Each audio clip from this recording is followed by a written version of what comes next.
सब युवाओं के नेता,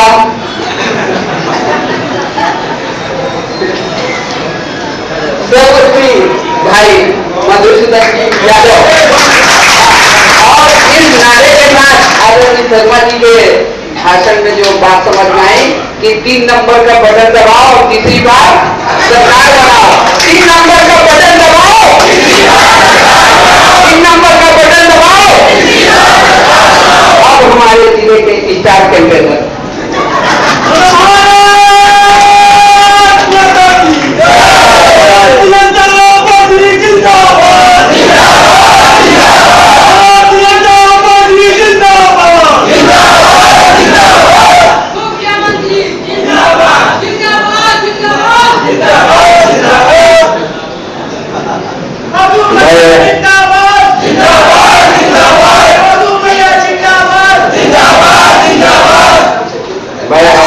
कार्यकर्ताओं की ओर से माननीय मुख्यमंत्री जी को दीपावली की बहुत बहुत हार्दिक शुभकामनाएं और मंच में बैठे हमारे सभी नेतागण। आदरणीय अशोक शर्मा जी ने 3 नेताओं की विशेषताएं बताई, लेकिन नेता तो यहाँ 4 बैठे हैं। मुख्यमंत्री जी की विशेषता कौन बताएगा? तो मेरे बाद वो आएंगे, अपनी विशेषता वो खुद ही बताएंगे। बताएंगे ना?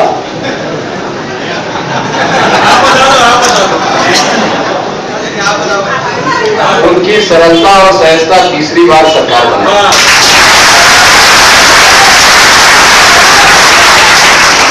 इस प्रदेश में ऐसा कोई उदाहरण है जो डॉक्टर रमन सिंह जी के सहजता और सरलता का विकल्प भी बन सकता है, और इसीलिए इस प्रदेश में विकास के साथ साथ उनकी सहजता और सरलता। एक बार कोई व्यक्ति हमारे उम्मीदवार के खिलाफ उंगली उठा सकता है, लेकिन डॉक्टर रमन सिंह जी के खिलाफ नहीं। और इसीलिए लोग कहते हैं कि ठीक है कि कैंडिडेट मजबूरी है, लेकिन डॉक्टर रमन जरूरी है। ऐसी बातें आती है और पूरे प्रदेश का जो परिदृश्य दिख रहा है, इसमें मुझे कोई शंका नहीं है और आप लोगों को भी शंका नहीं होना चाहिए कि इस प्रदेश में तीसरी बार भारतीय जनता पार्टी की सरकार डॉक्टर रमन सिंह जी की चंद ये कह रहे थे कि आज महापौर बड़ी बड़ी बात कर रहा था। आधे शहर के कार्यकर्ता हैं, आप जनता से जाके कह सकते हैं कि जिस महापौर को तनख्वाह बांटने के लिए हर महीने 1 करोड़ रुपया सरकार देती है, वो हमसे क्या बात करेगा? तनख्वाह ही बांट सकता है, हमसे क्या बात करेगा? और 162 करोड़ रुपया डॉक्टर रमन सिंह जी ने विकास कार्यों के लिए दिया, उसको धन्यवाद है कि स्वीकार तो किया। और मैं उसको कहना चाहता हूं कि 55 साल कांग्रेस के रिजिम का एक फाइल जोड़ ले, पूरे 55 साल में 162 करोड़ रुपये दिया होगा तो हम डॉक्टर रमन सिंह जी को क्षेत्र से हटने के लिए बोलेंगे। जिन्होंने पूरे 55 साल इस प्रदेश का विकास किया, वो विकास पर कोई बात कर नहीं सकते। आज एक जन कह रहे थे बीएमसी मिल बंद हो गया। मैं आप लोगों से कहना चाहता हूं, आप क्षेत्र में कैंपेनिंग में है। 1991 में नरसिम्हा राव की सरकार ने एक बोर्ड बनाई थी PIFR, और उस बोर्ड ने विवाद और रुग्ण मिलों की 119 मिलों की एक रिपोर्ट मांगी थी उस बोर्ड के माध्यम से, और उस बोर्ड ने 1993 में एक रिपोर्ट दिया कि इनमें से 77 मिलों को बीएमसी मिल सहित बंद कर दिया जाए, और नरसिम्हा राव की सरकार ने बीएमसी मिल को बंद करने का निर्णय किया था, हमारी सरकार ने नहीं किया। और ये कोई भाषण नहीं है, ये कोई नारा नहीं है, ये कोई तथ्यहीन बात नहीं है। दिसंबर 2009 में राज्यसभा में मोतीलाल वोरा जी ने एक प्रश्न लगाया था, और उस प्रश्न के रिप्लाई में राज्यसभा में कपड़ा राज्य मंत्री ने ये जवाब मोतीलाल वोरा जी को दिया है। वो जवाब की पूरी कॉपी मेरे पास है, और मैं बार बार कहता हूं कि लोग पूछते हैं कि राजनांदगांव को डॉक्टर रमन सिंह जी के नेतृत्व में क्या मिला। मैं सड़क, पानी और बाकी चीजों की बात नहीं करता। मैं तो कहता हूं हमेशा कि हमारे कार्यकर्ता कांग्रेसियों से पूछे कि जिस रायबरेली और अमेठी सीट का गांधी परिवार ने आजादी के बाद से लेकर के आज तक प्रतिनिधित्व किया, वहां मेडिकल कॉलेज नहीं है। राजनांदगांव में मेडिकल कॉलेज आ रही है। ये तो छोटी मोटी बात है क्या? आज कांग्रेस के लोग केवल वही बातें करते हैं जो काम नहीं हो पाए हैं, लेकिन जो काम हुआ है उसको आपको बताना है। जनता का विश्वास भारतीय जनता पार्टी के ऊपर है। हमने 10 साल काम किया है, हमने 10 साल काम किया, हमारे पहले 10 साल उन्होंने काम किया। उनके 10 साल की उपलब्धि वो लेकर के आ जाए, हमारे 10 साल की उपलब्धि हम लेकर के आ जाएंगे। सार्वजनिक रूप से जनता के बीच में बात करेंगे। यदि हमारी एक भी बात झूठी हो जाएगी और हमने यदि उनके 10 साल के कार्यकाल के तुलना में 50 गुना ज्यादा काम करके नहीं दिखाया होगा तो आप कह सकते हैं 50 गुना ज्यादा। इससे आपको चिंता करने की जरूरत नहीं है। और मैं एक बात ये कह सकता हूं कि 89 सीट में लोग विधायक चुनते हैं। राजनांदगांव के भारतीय जनता पार्टी के कार्यकर्ता वो सौभाग्यशाली कार्यकर्ता है जो सीधे मुख्यमंत्री चुनते हैं। और मुझे कोई शंका नहीं है इस विधानसभा में कांग्रेस मैदान में बिल्कुल भी नहीं है। आवश्यकता इस बात की है कि पिछली बार की लीड को हम कितनी जिम्मेदारी और गंभीरता से 32,000 से बढ़ा करके 50,000 और उससे ऊपर ले जा सकते हैं। इसके लिए हम सबको प्रयास करना होगा, जिम्मेदारी से काम करनी होगी, गंभीरता से काम करनी होगी। ओवर कॉन्फिडेंस में रहने की बिल्कुल भी आवश्यकता नहीं है। कल से 11 तारीख 5 बजे तक 1 मिनट 1 सेकंड भी हमको चैन से नहीं रहना है। हमारा लक्ष्य है 50,000 से अधिक वोटों से मुख्यमंत्री जी को विजय श्री दिलाना। और इसके लिए आवश्यकता इस बात की है कि हम अपने समर्थक, अपने कार्यकर्ताओं को अपने साथ संगठित करके रखें। लेकिन जो लोग हमारे खिलाफ बात कर रहे हैं, जो लोग हमारे खिलाफ काम कर रहे हैं, उन लोगों को हम अपने विकास कार्यों के आधार पर कैसे अपने साथ जोड़ सकते हैं, कैसे उनको भारतीय जनता पार्टी को समर्थन देने के लिए मोटिवेट कर सकते हैं ताकि हमारे वोटों में इजाफा हो सके। यदि हम किसी गांव में मुड़पार में यदि 70% वोट पाते हैं तो 30% वोट नहीं पाते, ये भी सच है। लेकिन 30% वोट में से कांग्रेस की झोली से 5%, 10% वोट और कैसे निकाल सकते हैं, वो कल से लेकर के 10 तारीख तक के हमको ये एक्सरसाइज करना है। यही मैं निवेदन और प्रार्थना आप सब लोगों से करना चाहता हूं।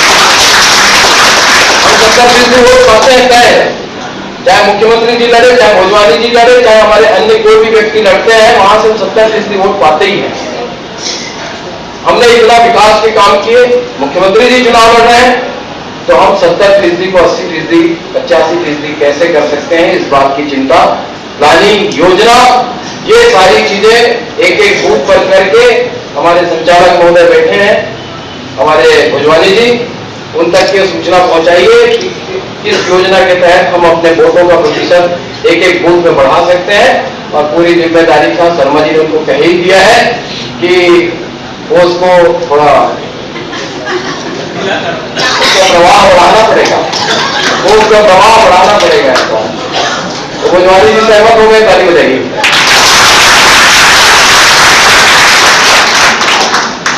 लेकिन कोर्स की आवश्यकता ही नहीं है। डेवलपमेंट इतना हुआ है कि जनता आपके साथ खड़ी है।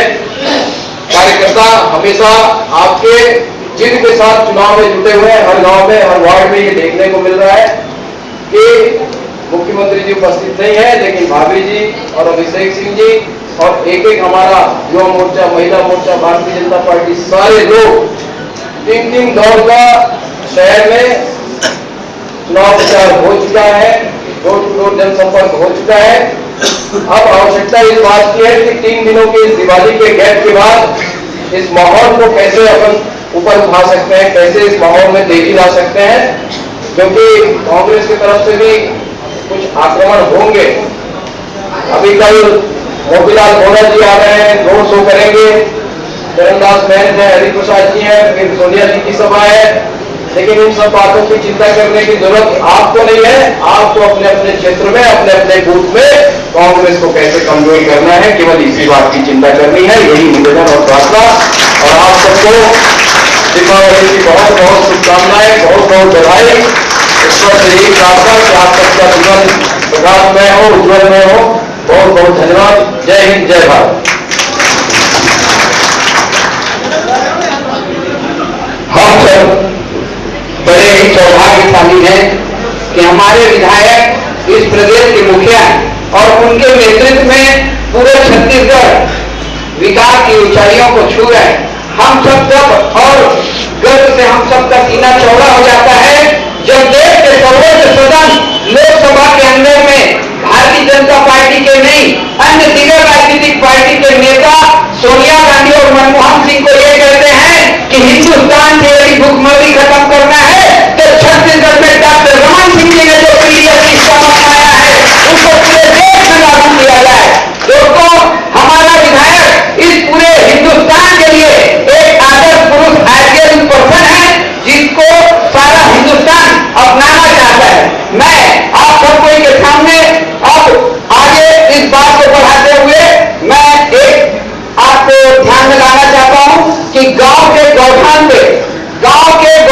पे अधनंगा बदन एक बच्चा साइकिल के टायर को चक्का बना करके दौड़ता है और जब उसके सर के ऊपर से हवाई जहाज निकलता है तो वो बच्चा साइकिल के टायर से लेकर के ट्रैक्टर से उस जहाज का पीछा करता है कि ये कैसे चल रहा है। उस अधनंगे बच्चे के सपने को अगर साकार किया तो डॉक्टर रमन सिंह जी ने किया। आज आदिवासी भाई बहनें हवाई जहाज बना रही हैं और उन लोग एयर होस्टेस के काम कर रहे हैं। आजादी के 55 साल तक जिन्होंने कांग्रेस ने जिनको 100 रुपया का पहाड़ा नहीं दिया, जो कभी कलम और पट्टी नहीं देखे थे, आज वो हमारे छत्तीसगढ़ के भाई बहनें उच्च शिक्षा ग्रहण करने के लिए दिल्ली के अंदर में आईएएस और आईपीएस की परीक्षा की तैयारी कर रहे हैं। ऐसे मुख्यमंत्री कहने को हम कह सकते हैं कि हमारे मुख्यमंत्री जी पूरे प्रदेश में मुखिया हैं, लेकिन जब विकास के हम योजनाओं को देखते हैं और विकास के जो उनके सपने हैं उनको जब हम देखते हैं तो हमारा मुखिया इस प्रदेश का ही मुखिया नहीं, छत्तीसगढ़ के रहने वाले एक परिवार के मुखिया डॉक्टर रमन सिंह जी है, जो छोटे छोटे भाई बहने, माता पिता से लेकर के सारे लोगों की चिंता करते हैं। ऐसे हमारे यशस्वी विधायक प्रत्याशी डॉक्टर रमन सिंह जी को मैं आज से इस दीपावली मिलन समारोह को संबोधित करने के लिए आगे बढ़ूंगा। माननीय डॉक्टर साहब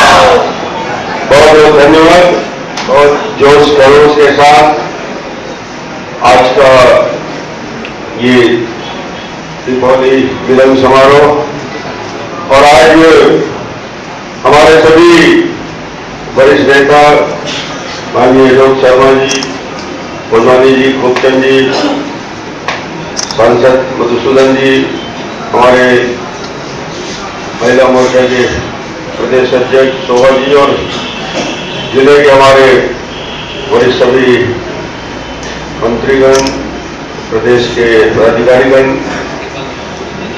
सभी कार्यकर्ता बंधु, बहुत ही जोश खरोश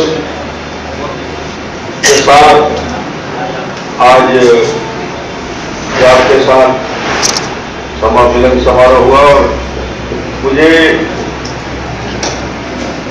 पूरे छत्तीसगढ़ में जहां भी गया हूं 18 विधानसभा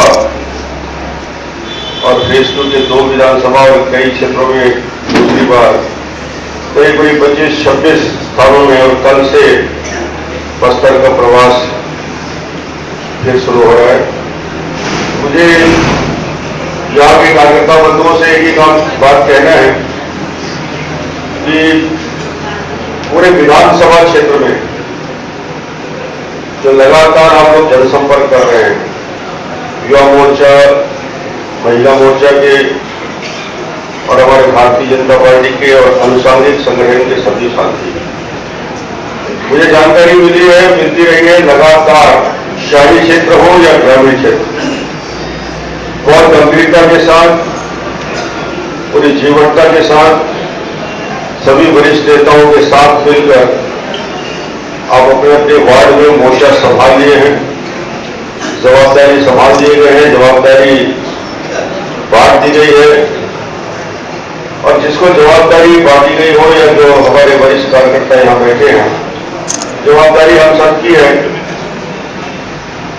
और आप सबके प्रयास से ही पिछले विधानसभा चुनाव में राजनांदगांव ने कीर्तिमान स्थापित किया था। इस बार में जब चुनाव में लड़ने जा रहा था, बहुत लोगों ने मेरे जो वेल विशर जिसको कहते हैं, अच्छा चाहने वालों ने बहुत अलग अलग सुझाव दिए। कोई बोले यहां लड़ लो राजनांदगांव, कोई बोले 2 जगह लड़ लो, कोई बोले यहां कम से कम 12 जगह से मुझे लड़ने के लिए सभी कार्यकर्ता चाहता मुख्यमंत्री उसके क्षेत्र में चुनाव लड़े। कोई बोलता है कि 2 जगह लड़े, कोई अलग अलग तर्क दिया, पर मुझे एक बात समझ में आया था और मुझे एक बात का 100% अंदर से विश्वास था। मैंने पहले दिन ही और पिछले 5 साल पहले मैंने यह तय किया था कि डॉक्टर रमन को यदि विधानसभा चुनाव अगला लड़ना है तो राजनांदगांव और सिर्फ राजनांदगांव।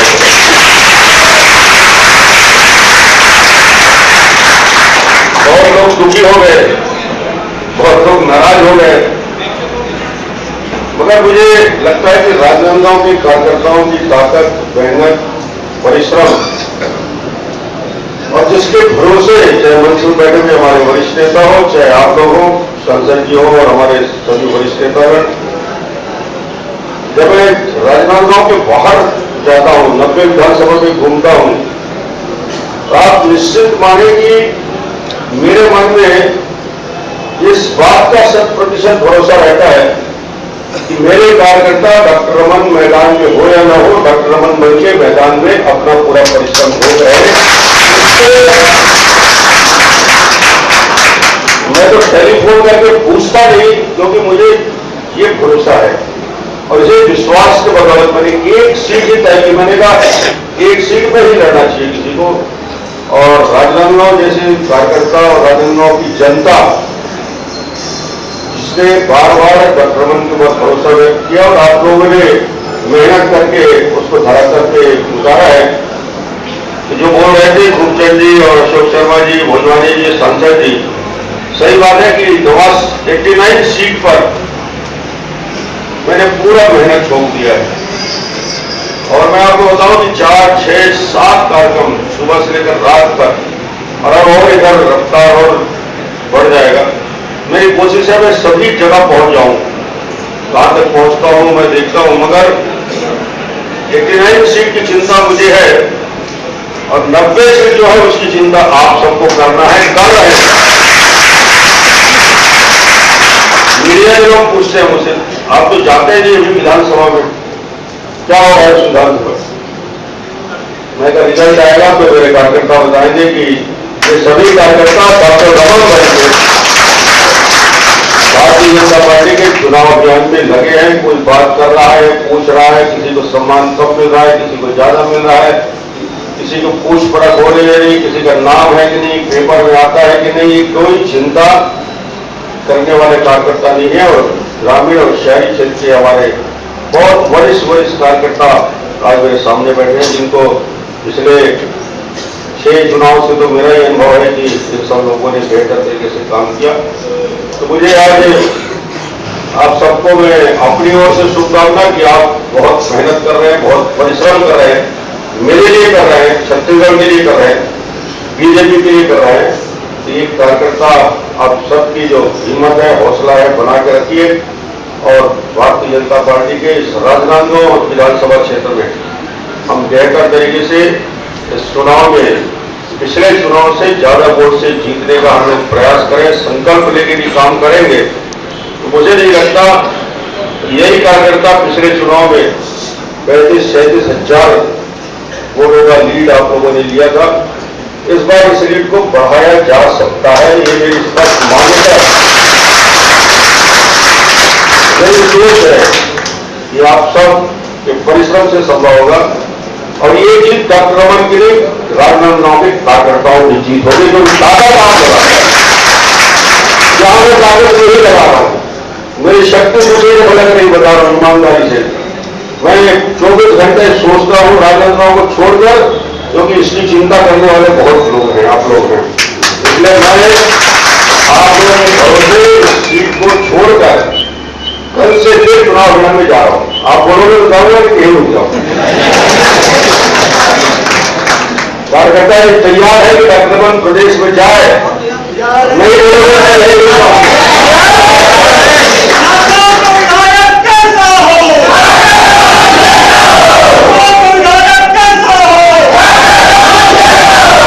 बहुत बहुत धन्यवाद आपसे।